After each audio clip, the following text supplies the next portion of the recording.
Hi viewers, welcome to our channel. ప్రస్తుతం మనతో పాటు సీనియర్ జర్నలిస్ట్ దామ బాలా సార్ ఉన్నారు. వారితో మాట్లాడదాం. నమస్కారం సార్. నమస్తే. సార్, చంద్రబాబు గారి పైన సిబిఐ అండ్ ఈడీ ఎంటర్ కాబోతున్నాయి, కోర్టు ఆదేశాలు జారీ చేసింది, మోదీ గారు కూడా నేనేం చేయలేను అన్నట్టుగా మాట్లాడినట్టుగా ఒక వార్త అయితే సర్క్యులేట్లో ఉంది సార్. మరి వార్తలో నిజమెంత ఉంది? మరి ఏ విషయంలో సిబిఐ ఈడీ ఎంటర్ అయ్యే అవకాశం ఉందంటారు సార్? చంద్రబాబు మీద దాదాపు 7 కేసులు జగన్ పెట్టాడు. 7 కేసుల్లో కూడా ఆల్రెడీ ఛార్జ్ షీట్లు అవన్నీ రెడీ అయినాయి.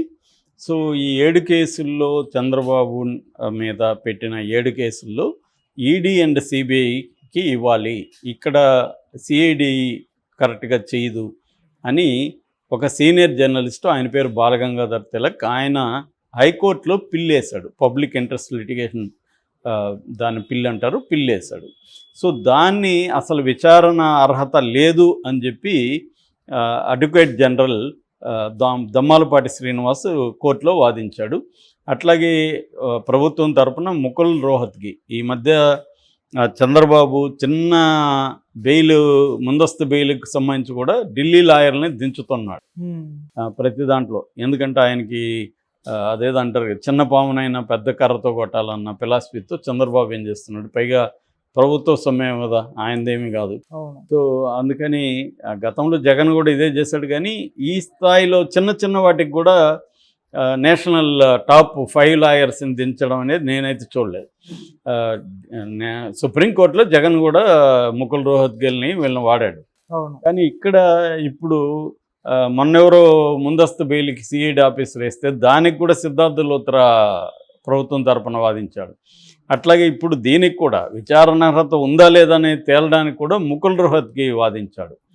సో ఈయన ముందుగా పిటిషనర్ వాదనలు మనం చెప్పుకుంటే బాలగంగాధర్ తిలక్ ఎందుకు వేశాడంటే, మొత్తంగా ఈ 7 కేసుల్లో చంద్రబాబు ఉన్నాడు, మినిస్టర్ నారాయణ ఉన్నాడు, అచ్చెన్నాయుడు ఉన్నాడు, కొల్లు రవీంద్ర ఉన్నాడు, దేవినేని ఉమా ఉన్నాడు, లింగంనేని రమేష్ ఉన్నాడు, వేమూరి హరికృష్ణ, ఇలాగా మొత్తం 114 మంది ఈ కేసులో ఇన్వాల్వ్ అయినారు.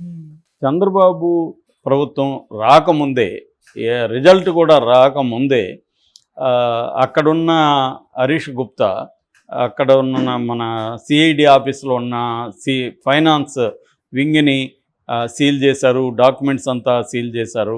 అక్కడి నుంచి మొత్తము వీళ్ళు హ్యాండ్ ఓవర్ చేసుకున్నారు. దాని బెవరేజెస్, ఇతని మీద మద్యం కేసు పెట్టిన కంప్లైంట్ ఇచ్చిన బెవరేజెస్ ఎండి ఎవరైతే ఉన్నారో వాసుదేవ్ రెడ్డిని వేధిస్తున్నారు, ఆయన మీద కేసులు పెట్టారు. అలాగే ఇతని మీద ఇసుక కుంభకోణం పెట్టిన గనుల శాఖ సంబంధించిన వెంకటరెడ్డి, ఆయన మీద కేసులు పెట్టాడు. అంటే వీళ్ళు తమ మీద పెట్టిన కేసులు ఎవరైతే పెట్టారో వాళ్ళని వేధిస్తున్నారు. వాళ్ళ డాక్యుమెంట్స్ అంతా వీళ్ళు హ్యాండ్ ఓవర్ చేసుకున్నారు. సో ఈ కేసుల్ని సిఐడి నిష్పక్షపాతంగా విచారించదు. క్లియర్గా ఈ కేసులన్నింటినీ కూడా చంద్రబాబు తనకు అనుకూలంగా మార్చుకుంటాడు. కాబట్టి ఈ రాష్ట్రంలో ఉండే ఈ ఏజెన్సీలు, ఇన్వెస్టిగేటివ్ ఏజెన్సీలు చంద్రబాబుకి అనుకూలంగా ఉంటాయి. కాబట్టి ఈ కేసుల్ని ఈడీసీ సిబిఐకి ఇవ్వండి. ఎందుకంటే ఈ స్కిల్ డెవలప్మెంట్ కేసులో ఆల్రెడీ ఈడీ ఈసీఐఆర్ అంటారు. ఈడీ మామూలుగా మనం ఎఫ్ఐఆర్ అంటాం కదా, అలాగా ఈడీ పెట్టేదాన్ని ఈసీఐఆర్ అంటారు. ఈసీఐఆర్ కూడా నమోదు అయింది. కాబట్టి సో ఈడీకి సిబిఐకి ఇవ్వండి అని ఆయన వేశారు. అయితే ముకుల్ రోహత్గి వాదన ఏంటంటే, ఆల్రెడీ 7 కేసుల్లో 5 కేసుల్లో విచారణ పూర్తయి ఫైనల్ ఛార్జ్షీట్లు కూడా అయిపోయినాయి. కాబట్టి ఇప్పుడు ఈడీకి సిబిఐకి ఇవ్వాల్సిన అవసరం లేదు అని వాళ్ళు వాదన, దమ్మాలపాటి అండ్ ముకుల్ రోహత్గి ప్రభుత్వం తరపున. అయితే కోర్టుకున్న డైలమా ఏంటంటే, మామూలుగా సమీక్ష చేసే అధికారం ప్రభుత్వానికి ఉంటుంది. కేసుల మీద సమీక్ష చేయొచ్చు. ఈ కేసులు సరిగా లేవు, కక్షపూరితంగా పెట్టాయి, కాబట్టి వీటిని మేము విత్డ్రా చేసుకుంటున్నాం అని చెప్పేయచ్చు కోర్టుకి. చెప్పేస్తే ఈ కేసులు ఉండవు. చంద్రబాబు అదే చేస్తాడు. గతంలో జగన్ కూడా అదే చేస్తాడు. జగన్ మీద పెట్టిన కొన్ని కేసుల్ని జగన్ విత్డ్రా చేయించుకున్నాడు. ఎందుకంటే వాళ్ళ పరిధిలో ఉంటుంది కాబట్టి సిఐడి అనేది తమ మీద పెట్టిన కేసులను వాళ్ళు చేసుకుంటారు. వీళ్ళ హరాస్మెంట్ అంతా ఎన్ని రోజులు, ఆ ప్రభుత్వం వచ్చే అన్ని రోజులు వీళ్ళు అరెస్ట్ చేయగలరు. ఇప్పుడు జగన్ మీదనో వైసీపీ వాళ్ళ మీద పెట్టిన కేసులంతా కూడా వీళ్ళకి కూడా తెలుసు. మళ్ళీ నెక్స్ట్ జగన్ వస్తే ఇవి నిలబడవని.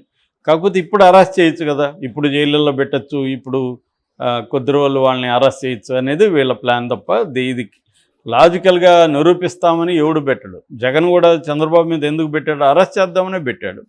జగనే తెలీదా ఈ కేసులు నిలబడవని తెలుసు, అయినా కూడా అరెస్ట్ చేయొచ్చు కదా. 52 రోజులు పెట్టగలిగాడు కదా చంద్రబాబు జైల్లో. అలాగే వీళ్ళు కూడా 50 రోజులు, నెల రోజులు, కొన్ని నెలలో జైల్లో పెడతారు. ఇప్పుడు కవిత 5 నెలలుగా ఉంది జైల్లో. రేపు పొద్దున అదేమన్నా అవుతుందా, ఏమి అవుతుందని అందరికీ తెలుసు. కానీ ఈ 5 నెలలుగా అయితే పెట్టారు కదా. అట్లాగే కేజ్రీవాల్ని జైల్లో పెట్టగలిగారు. ఆయన 17 నెలలుగా ఉప ముఖ్యమంత్రిని పెట్టారు. ఇది మోడీకి ఉన్న లక్ష్యం కూడా ఏంటంటే ప్రతిపక్షాలని జైళ్ళల్లో పెట్టడం ద్వారా వాళ్ళ మొరల్ దెబ్బతింటుంది, పార్టీ నాయకత్వం మొరల్ దెబ్బతింటుంది, వాళ్ళ కాంట్రిబ్యూషన్ అనేది ఉండదు. రెండోది వాళ్ళకు ఒక అవినీతి ముద్ర కూడా, మన బురద కూడా అంటించేస్తే జనాల్లో కూడా నెగిటివ్ ఇది వస్తుంది. నమ్మేవాడు నమ్ముతాడు, చేయకుండా ఎందుకుంటారులే అనుకుంటారు. కాబట్టి ఈ ప్రాసెస్లో జరుగుతుంది. కాబట్టి కోర్టు ఏం ఆలోచిస్తుందంటే, ఆల్రెడీ ఇది కొన్నేమో సుప్రీంకోర్టులో ఉన్నాయి. ఇప్పుడు స్కిల్ డెవలప్మెంట్ కేసుని అసలు క్వాష్ చేయమని సుప్రీంకోర్టులో పిటిషన్ వేశారు. 17A ఆఫ్ PC యాక్ట్, అంటే ప్రివెన్షన్ ఆఫ్ కరప్షన్ యాక్ట్, అవినీతి నిరోధక చట్టం 17A దానికి వర్తిస్తుందా లేదా అనే విషయం కూడా ఇంకా తేలలేదు సుప్రీంకోర్టులో. ఇటుపక్క ఇది సమీక్షిస్తుందా లేదా తెలియట్లేదు. ఇప్పటివరకు అయితే 2 నెలలు అయిపోయింది, సమీక్షించమని ఎటువంటి ఆర్డర్స్ చంద్రబాబు ప్రభుత్వం ఇవ్వలేదు. సో ఈ నేపథ్యంలో కోర్టు ఎటువంటివి తీసుకోవాలనేది కోర్టుకున్న ప్రాబ్లం. అందుకని కోర్టు ఏం చెప్పిందంటే దీని కౌంటర్ ఏంటని అడిగింది. కౌంటర్ వేయమని గవర్నమెంట్ని ఆదేశించింది. సో కౌంటర్ వాళ్ళు వేసినప్పుడు వాళ్ళ వాదనలు డీటెయిల్గా కౌంటర్లో అంటే సమీక్షిస్తామని కూడా రేపు చెప్పింది అనుకో హైకోర్టు, అప్పుడు మరి సమీక్షకు వదిలేస్తారా, లేదు మీరు సమీక్షించడం కాదు దీన్ని ఈడీ సిబిఐకి ఇవ్వాలంటారా? ఎందుకంటే గతంలో ఒక ప్రైవేట్ పిటిషన్ ఒక పేపర్ వేస్తేనే హైకోర్టు జగన్ని ఆర్థిక నేరం కేసులో సిబిఐకి ఆదేశించింది కదా. కోర్టులు కూడా మనం అన్నిట్లో ఒకే రకంగా బిహేవ్ చేయవు. అక్కడే కోర్టుల మీద కూడా చాలామందికి విశ్వసనీయత మీద డౌట్లు వస్తాయి. ఎందుకంటే ఒక కేసులేమో సిబిఐకి, సిమిలర్ కేసులో సిబిఐకి ఆదేశిస్తారు, సిమిలర్ కేసు కాని దాంట్లేమో నోటీసులు పంపిస్తారు, వాళ్ళ అభిప్రాయం చెప్పమంటారు, మళ్ళీ దాన్ని బేస్ చేసుకొని డ్రాగాన్ అవుతూ ఉంటుంది. కాబట్టి అట్లాగే జగన్ కూడా అంతే. జగన్ ప్రతిపక్షంలో ఉన్నంత వరకు కోర్టులకు హాజరవుతూ వచ్చాడు. ప్రతిపక్షంలోకి వెళ్ళి అధికారంలోకి వచ్చినాక ఒకరోజు కూడా కోర్టుకు హాజరు కాకుండా చివరికి తన మీద హత్యాయత్నం జరిగిన దాంట్లో తను సాక్షిగా కూడా అతను కోర్చింది.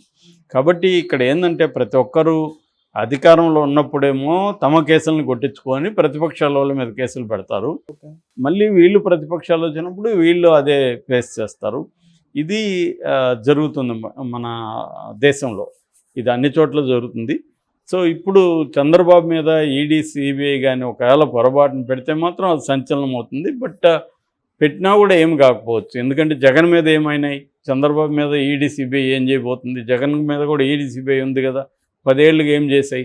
కాబట్టి చంద్రబాబు 16 ఎంపీలు ఉన్నాయి కాబట్టి మోడీ ఆ 16 ఎంపీల మీద ఆధారపడి ప్రభుత్వాన్ని నడపాలి. కాబట్టి రేపు ఈడీసీబీఐ ఎంటర్ అయినా ఈడీసీబీఐ కూడా మోడీ ఆధ్వర్యంలోనే పనిచేస్తాయి కాబట్టి ఫైనల్గా, ఎందుకంటే డైరెక్ట్లు నియమించే అధికారం మోడీకే ఉంటుంది కాబట్టి ఫైనల్గా మోడీ చెప్పినట్టే వినాలి. కాబట్టి చంద్రబాబు మీద ఏమి జరగదు. కాబట్టి కోర్టు ఒకవేళ ఈడీసీబీఐకి ఆదేశించినా ఇప్పటికిప్పుడైతే చంద్రబాబుకి ఉన్న డోకా అయితే ఏమీ లేదు. Okay sir. సో జగన్కే ఇబ్బందులు తప్ప చంద్రబాబుకి సిబిఐ నుంచో ఈడీ నుంచో ఇబ్బందులు అయితే ఏమీ ఉండవు. Okay, thank you so much.